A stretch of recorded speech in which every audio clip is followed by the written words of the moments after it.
Hello, I'm Adam Woodgate and I head up the media insights at Dubit. The internet has facilitated brands' ability to reach audiences anywhere without the need for territory-based distribution partners. This makes it easy for global brands to become children's favourites. The need for content creators to monetize a brand to its full potential means developing something that's designed to attract as wide an audience as possible. And indeed, many brands achieve just that.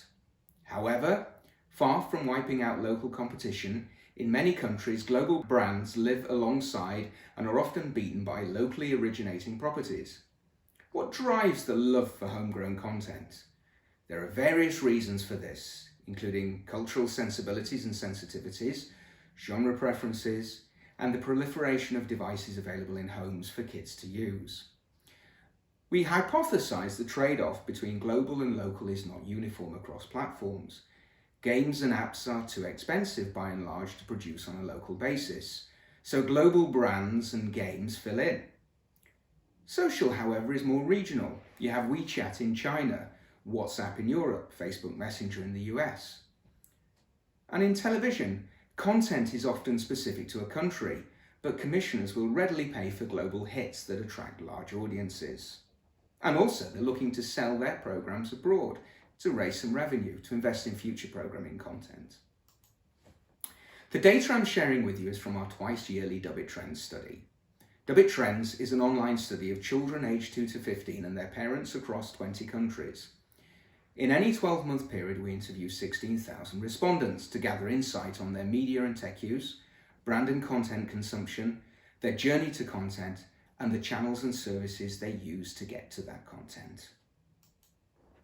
Now, when we were thinking about putting together this presentation, one of the main considerations was which countries we should focus on. We settled on Brazil, China, Italy, and the UK, and here's our rationale. Brazil, because it has a strong culture, and the popularity of certain content genres don't readily cross borders. China, with its centralized governance, means global brands aren't always permitted to operate the way that they do in the West, which has led to the rise of local variations. So for YouTube, you have Yoku, Ren for Facebook, and so forth. Strong cultural and social values plus a huge population has led to the development of many brands that top audience charts in the country. Italy has a strong local culture and also a very well-resourced public service broadcaster, and that means there are audience-relevant local alternatives to the global brands.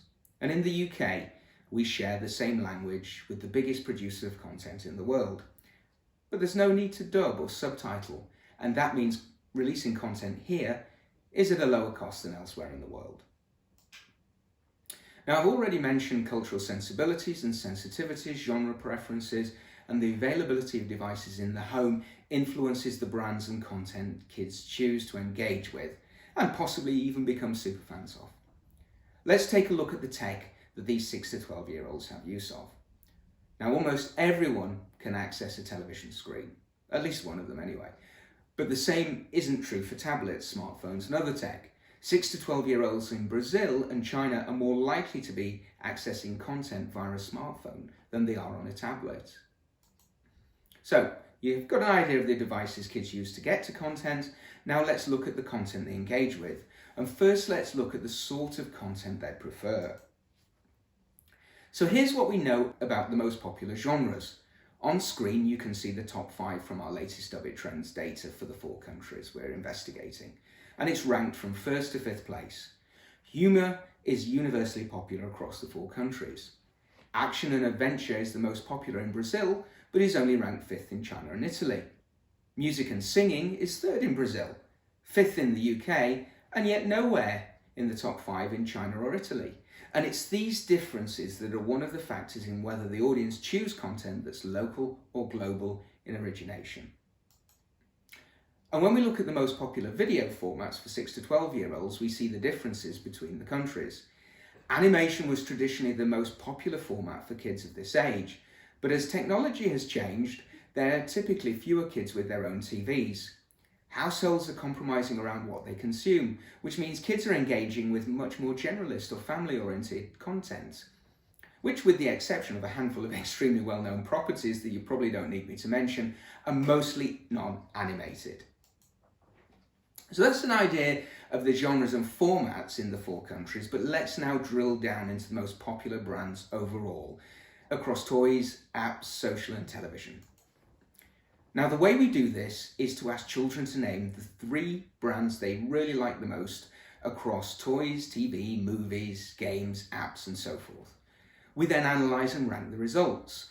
And when displaying the results, we colour code the brands and properties by the platform they originate on. Now you can see the key at the bottom of the slide. TV is blue, online media is green, social is pink, film is orange. Any brands originating in a particular country, then we've added a yellow border around them. So 5 years ago when we started Trends, this slide was mostly blue, i.e. the most popular brands tended to originate in TV. Move on to 2020 and you have to look really hard to spot the blue. If we think about our hypothesis that TV is best for local, then when you look at the green and the purple, that's online and toy, you can see why there is so little content that makes the top 10 brands regardless of platform. The exceptions are a delightful little pig called Pepper and 6 brands in China, WeChat, QQ, King of Glory, Anipop, Boonie Bears and Keep Running. If we just focus on toys, then you can see that Lego and Barbie dominate the brands originating on the platform. Gormiti and Chicobello are 2 toy brands originating in Italy, and Gundall Universe is Chinese by origin. Now we see PlayStation, Xbox and Nintendo, brands that parents would say are tech, but kids don't see them that way. Why? Well, that's because kids see tech as toy, because they facilitate their play. The list is also populated by toy brand extensions of superheroes and mostly preschool TV shows, such as Paw Patrol. Now let's turn to online brands. Apart from 5 in China, all the top brands originating online are global. As previously noted, games and apps are expensive by and large to produce on a local basis. And as a game developer, you don't need to do anything with Minecraft, Fortnite or Roblox to distribute it globally. Digital is global by nature. China is the exception because of the huge population.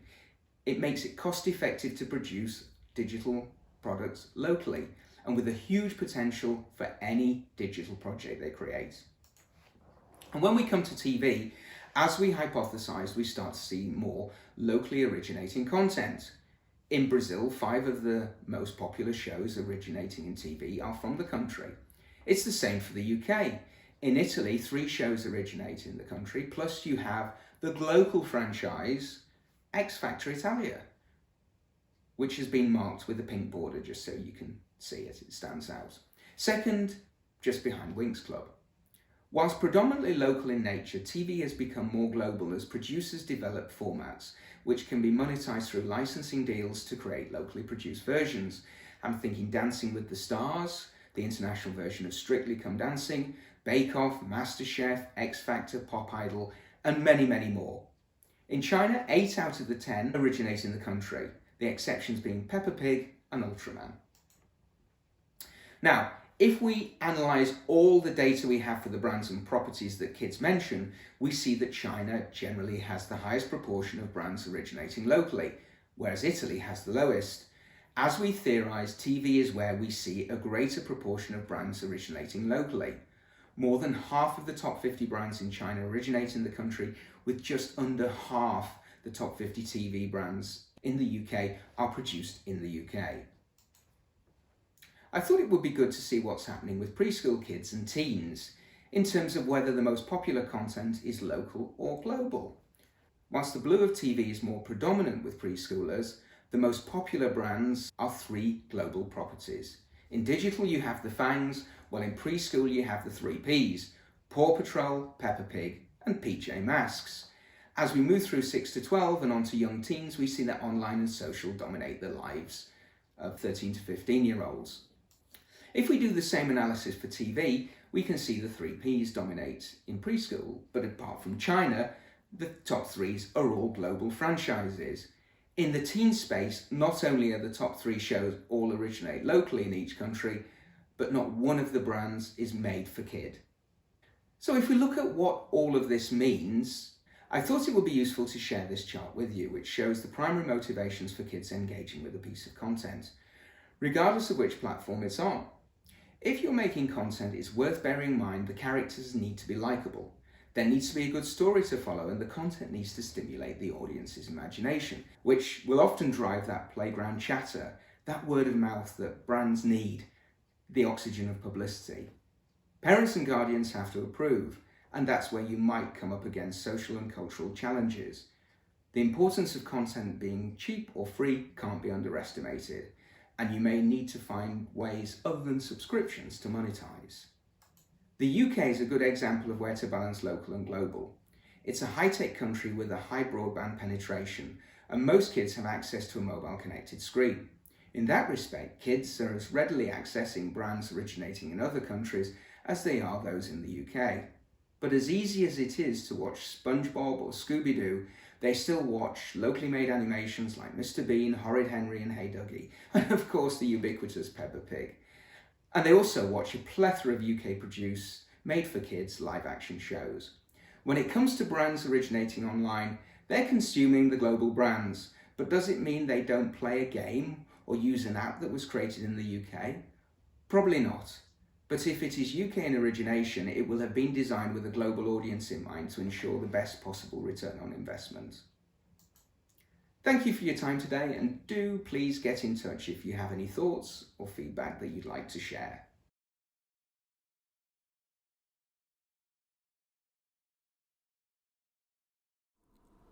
Don't miss the companion session to this one, Close to Home, Local Content, in the Pre-Jeunesse Briefcase, also in the CMC On Demand Library.